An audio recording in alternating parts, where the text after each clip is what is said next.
Quick reminder that we finally have a schedule. Instead of me uploading videos every third day, we will release videos on Wednesdays and Saturdays. I'll admit releasing a video every third day was kind of awkward. At least finally, our upload schedule will be less confusing than the entire Bowser thing.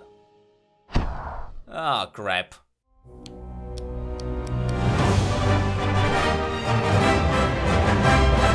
Hello everyone and welcome to another episode of Rift News, the show that is now on schedule. Since last time, nothing major has happened, besides the biggest leak thing imaginable.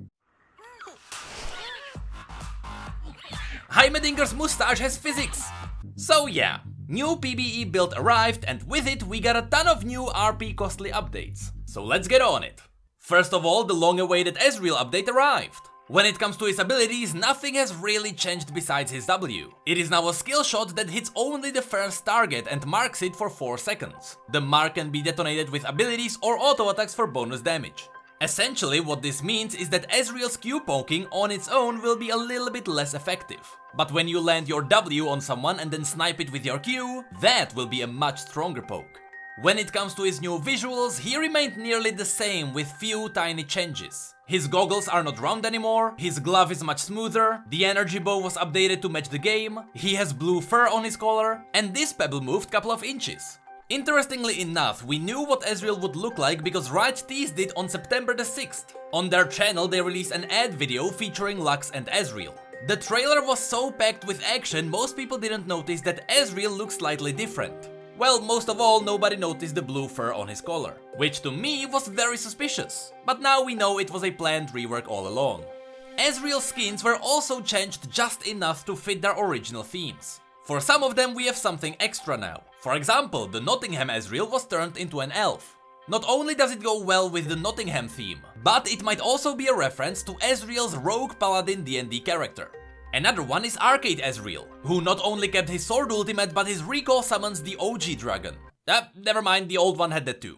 I had no idea. Also, come to think of it, it must have been painful to develop the old SSG Ezreal skin while knowing that there would be a visual update soon. People may not realize this, but the old and the new versions of this skin had to be developed pretty much at the same time, only for the old version to be taken down 2 months after its release. Of course, Pulsefire Ezreal still maintains all his ultimate glory. We even had a video about him. He has 4 phases ranging from Netflix Han Solo to 1987 Robocop.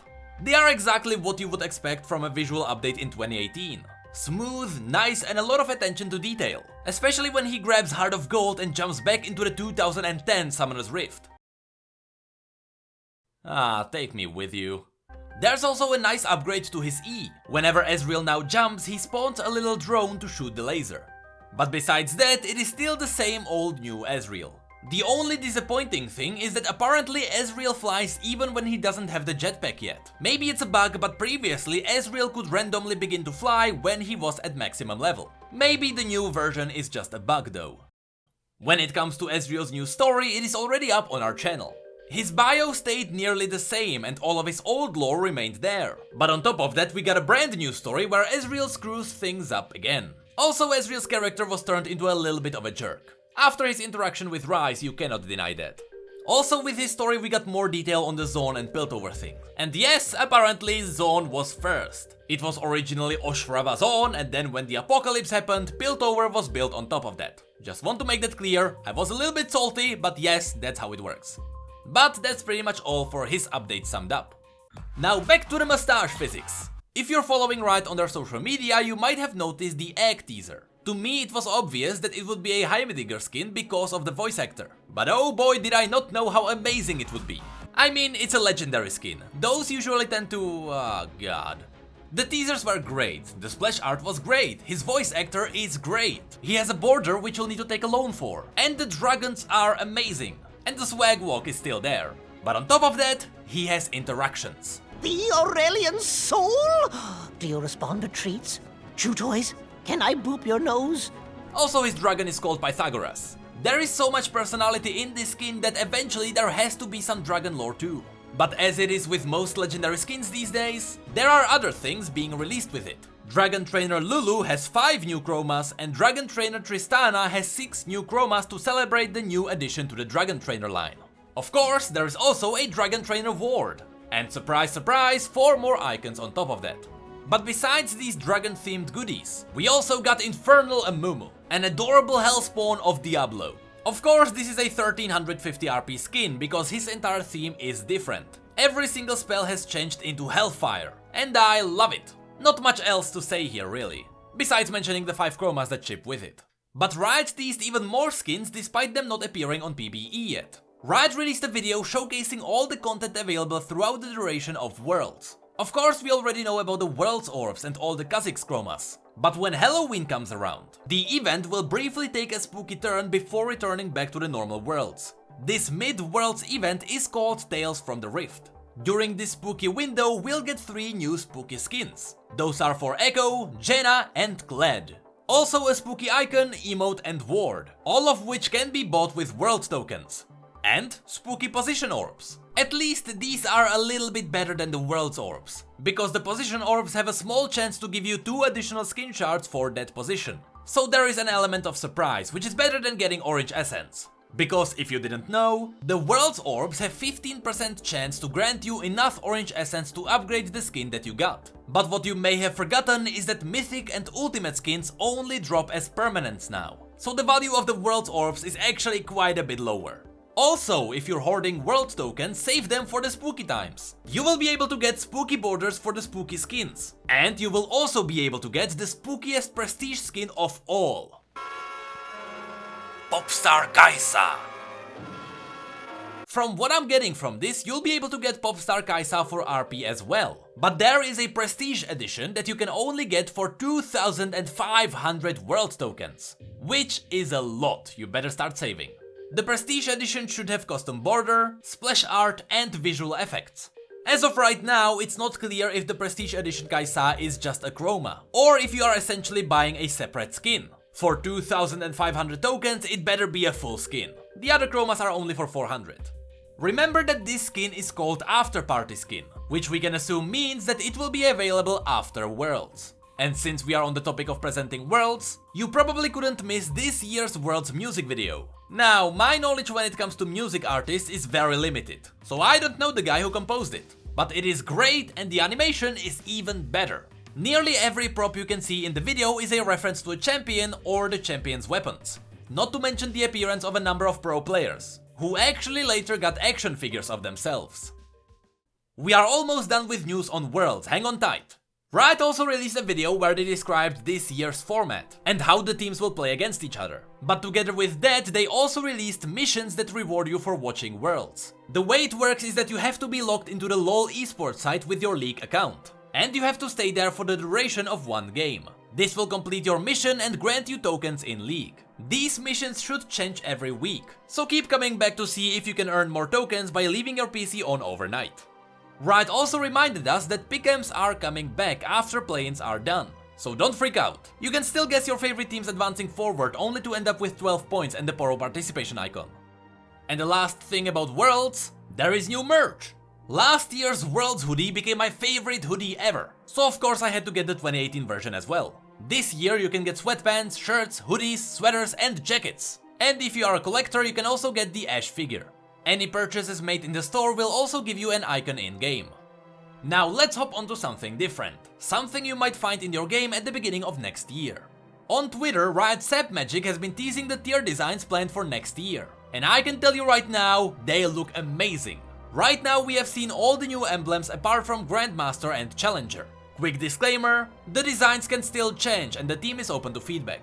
So let's have a look at the new tier designs. We learned that they are roughly based on materials and regions from Runeterra. However, this doesn't mean that they are directly themed after regions like the leveling borders. Also, as you climb up the rank ladder, the design should feel more and more powerful. So starting with Iron, our newcomer when it comes to tiers. It's just an Iron Soldier theme. Nothing that would necessarily stand out, because it is the lowest tier after all. Just notice that all the designs have 2 main components. The main helm in the middle, a hilt of a sword at the top and its tip at the bottom. And although the themes of these components will change, I don't think the Iron tier is based on any specific region. So as we move up to Bronze, suddenly the theme becomes clearer. The clockwork cheeks and the dotted helm that looks like a breathing mask heavily resemble Zaun. Not to mention that Bronze is a material typical for Zaunite augments. Going up to silver, you can notice some warrior vibes coming out of this one. This piece could be based on either Demacia or the armored warriors of Freljord, and I'm only saying that because Demacia might be an inspiration for some of the other tiers.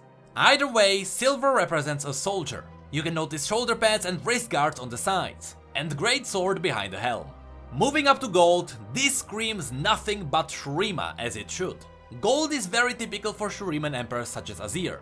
Their armies are golden, the Sun Disk is golden, and the Ascended often wore golden armor too, so it doesn't surprise me that gold would be represented by Shurima. When we get to platinum, however, this is where I'm not sure if this even is based on a region. This green hue isn't really typical for any region that we know of. The closest one could be Ionia, but it doesn't feel that way. If it was the Shadow Isles, I don't think it would be as shiny as it is, which makes me think that it might be the Blessed Isles. Then again, it doesn't have to be based on anything in this case. I think the designers just wanted to stay loyal to the classic old platinum design. Moving up to diamond, this is where things get shiny, and this is what everyone will be aiming for. It looks just like the classic diamond designs, so just like platinum, I don't think this one is based on any region. But man, does it look good. It almost looks too good, because when you compare it to the master tier looks a little bit less deadly. It is likely based on the void, hence the black eyes surrounding the purple glow. But I think Riot needs to make this one either more pointy, or make the corruption more obvious, or just make it deadlier. Right now, diamond just looks better and you don't want to end up that way. Back in season 3, people wanted to use the gold borders because they looked better than platinum, and that wasn't good. And here are all the designs side by side. Apparently there will be a lot of places where these things will appear. So let's see how much of a success 2019 will be for the ranked season. And speaking of ranked season, Riot started testing out positional matchmaking on PBE. If you're not sure what this is, it's a system that will put you into games based on your skill with the role that you're playing, not the skill of your overall account. Meaning that when you play mid and you're a diamond player, the system will put you up against diamond players. But if you decide to play support despite you knowing you can't land a single pike ult, the system might match you with gold players instead. It's a system that should make games more fair overall, at least in theory. We got some details on it already. Apparently the queue times will stay the same. After each match there will be an indicator showing your rankings with the role you played, and the system can even figure out if you swapped positions. So I think the new tech is now able to watch your movement in game, and see which lane you run around the most in early game. The last post I've got for you today is an update by Riot Qualifier. The post is about in-game performance. Lately, with Riot injecting more and more tech into their semi-outdated engine, some players might have noticed FPS lags and other issues. And in this update we learn about the biggest problems. There are 3 main issues Riot is dealing with. First one is average FPS. Now, while low FPS is awful, as long as it is stable you can deal with it. It is bad, but it is not a critical issue. If you're interested, Riot provided us with a graph where they tested League's performance on different specs. You can see their progress with every patch. To note are the facts that high-end PCs struggle a bit with some of the new tech, while on the lower-end rigs, people could achieve stable 35 FPS throughout all patches. I believe the reason why high-end rigs went lower was because they have to run better settings, or they usually do, and they have to actually render the newly implemented tech. The second issue, and in the case of League a very serious one, is FPS hitching and frame drops. This is when your FPS drops very low only during certain parts of the game. And especially when it is during a teamfight, this can cost you the game. According to the graphs, patch 8.15 must have been hell for some people. But as we can see, once again, in the present patches everything is getting stable again. The last issue are complete freezes. This is where the only solution to the problem is Alt F4. To me, these cases are very rare. I've only had this happening once in a month, and that was during a loading screen, so I can't really comment on this. Oh, come on, really? Hey, did you know that we have social media and Twitch where we talk about other League facts and stories? And did you know that we have neat mugs and shirts too? The links to all of that will be below. And as always, thank you, come again.